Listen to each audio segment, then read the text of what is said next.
امید ہے آپ سب خیریت سے ہوں گے۔ اگر آپ نے ابھی تک ہمارا چینل سبسکرائب نہیں کیا تو اسے ابھی سبسکرائب کر لیں اور بیل آئیکن کو دبانا بالکل بھی مت بھولیں۔ شکریہ۔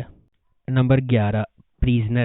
فرات بلوت استانبول کی عدالتوں میں ایک سٹار پروسیکیوٹر ہے۔ اس کے پاس یہ سب کچھ ہے، ایک شاندار ریکارڈ، ایک خوبصورت خاندان اور اپنے ساتھیوں کا احترام۔ پھر ایک دن فرات اپنی بیوی زینب اور بیٹی نازلی کے قتل کے جرم میں خود کو جیل میں پاتے ہوئے بیدار ہوا۔ آخری چیز جو اسے یاد ہے وہ 5 ماہ قبل اپنی بیٹی کی سالگرہ منا رہا ہے۔ اس کے بعد سے سب کچھ خالی ہے، اپنے طور پر کوئی یادداشت کے بغیر، اور اس کی مدد کے لیے کوئی دوست نہیں بچا۔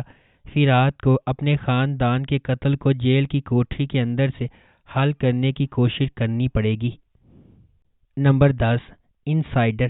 جب سارپ کا بھائی امت غائب ہو جاتا ہے اور اسے مردہ تصور کیا جاتا ہے تو اس کی ماں اس کی یادداشت پر اپنی جان کے لیے لٹک جاتی ہے۔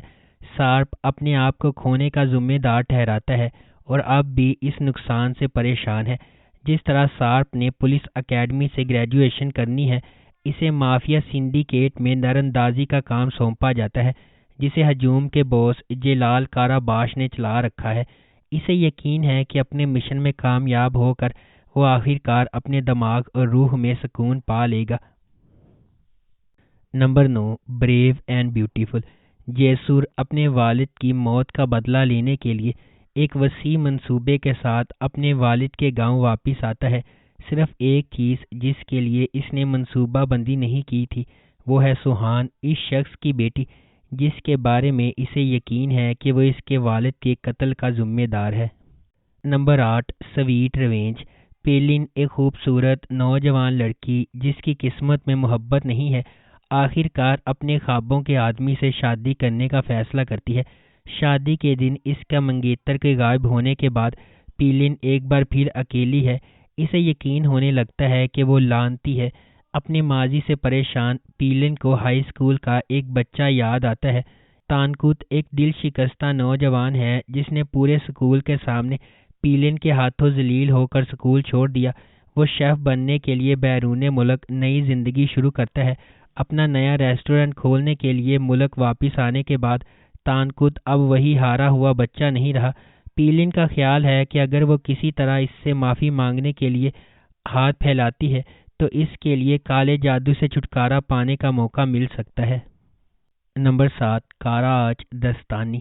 یہ سیریز جلال آغا کی پیروی کرتی ہے جو اپنے علاقے کی تمام زمینوں کا لالچ کرتا ہے، تمام آغا کی زمینوں پر قبضہ کر لیتا ہے اور بالآخر اس کے آخری حریف عثمان آغا کو قتل کر دیا جاتا ہے۔ قتل کے دن عثمان آغا کی بیوی رضیے ایک بیٹے کو جنم دیتی ہے۔ جلال آغا کے غضب سے ڈرتے ہوئے وہ اپنے بیٹے کو جلال آغا کی بیوی آسیے کے سپرد کر دیتی ہے جو اتفاق سے اسی دن بیٹی کو جنم دیتی ہے۔ یہ نادانستہ طور پر عمر کو اس شخص کا بیٹا بنا دیتا ہے جس نے اس کے باپ کو قتل کیا تھا۔ دوسری جانب جلال آغا کی بیوی آسیہ کے ہاں پیدا ہونے والی بیٹی کو خفیہ رکھا گیا ہے۔ سال گزرتے جاتے ہیں اور عمر ایک ایسے نوجوان میں بڑا ہو جاتا ہے جو سب کا پیارا اور احترام کرتا ہے۔ یہ اپنے والد جلال آغا کے بالکل برعکس ہے۔ نمبر 6، ان لمیٹڈ لو۔ ان لمیٹڈ لو خلیل ابراہیم کارسو کی کہانی ہے جو اپنی پیدائش کے وقت بحیرہ اسود کے گاؤں میں واپس آتا ہے۔ خلیل کو اس وقت فرار ہونے پر مجبور کیا گیا جب وہ صرف 5 سال کا تھا، جب اس کے والد کو مقامی کرائم باس رضوان لیٹو نے قتل کر دیا تھا۔ 20 سال بعد خلیل اپنی بچپن کی محبت یاسمین سے شادی کرنے گھر واپس آیا ہے، لیکن جب رضوان کا بیٹا یاسمین کو قتل کرتا ہے تو اس کا مشن بالکل نئی سمت اختیار کرتا ہے۔ خلیل رضوان لیٹو کو تباہ کرنے کے واحد مقصد کے ساتھ ایک آدمی کی فوج بن جاتا ہے۔ نمبر 5، گل جمال۔ گل جمال 30 سال پہلے بوسہ سے شروع ہوتا ہے جہاں خوبصورت ظفر کو مصطفیٰ جس سے وہ پیار کرتی ہے کو چھوڑنے پر مجبور کیا جاتا ہے اور سائم سے شادی کرنے پر مجبور کیا جاتا ہے جس سے وہ پیار نہیں کرتی۔ ظفر نے ایک بیٹے گل جمال کو جنم دیا جس سے وہ خود کو پیار کرنے میں کامیاب نہیں کر سکی۔ بعد میں اس کی ایک بیٹی ہے گلیندم۔ اس کا خاندان ظفر کے سینے پر بوجھ کی طرح ہے۔ اس لیے جب مصطفیٰ بورسا میں دوبارہ نمودار ہوتا ہے تو وہ اس کے ساتھ بھاگ جاتی ہے۔ جب ظفر پریگننٹ ہو جاتی ہے تو سائم نے خود کو پھانسی دے لی۔ نوجوان گل جمال اپنا بدلہ لیتا ہے، مصطفیٰ کو روٹی کے چاقو سے قتل کر دیتا ہے۔ یہی وہ مقام ہے جب ظفر گل جمال پر لعنت بھیجتی ہے اور اسے بتاتی ہے کہ وہ کبھی پیار نہیں کر پائے گا۔ Number 4، hear me. ایک نامور ہائی اسکول میں ترتیب دیا گیا ایک نوجوان بالغ ڈرامہ ہیئر می غنڈہ گردی، سماجی ناانصافی اور ہائی اسکول کے رومانس کے موضوعات کو تلاش کرتا ہے۔ ایک کم اور میلتم دو نوجوان لڑکیاں ہیں جو بہنوں کی طرح قریب ہیں۔ وہ ایک عاجز محلے میں معمولی زندگی گزارتی ہیں، لیکن وہ ہمیشہ ان امیر بچوں سے رشک کرتی ہیں جو دورو ہائی اسکول میں پڑھتے ہیں، جو کہ صرف امیر خاندانوں کے بچوں کے لیے ایک سیکنڈری اسکول ہے۔ ایک دن ایک کار میلتم سے ٹکراتی ہے اور مجرم جائے وقوعہ سے فرار ہو جاتا ہے۔ اسکول کی طرف اپنا راستہ بناتا ہے اور اپنی کار کو پارکنگ میں چھپا دیتا ہے۔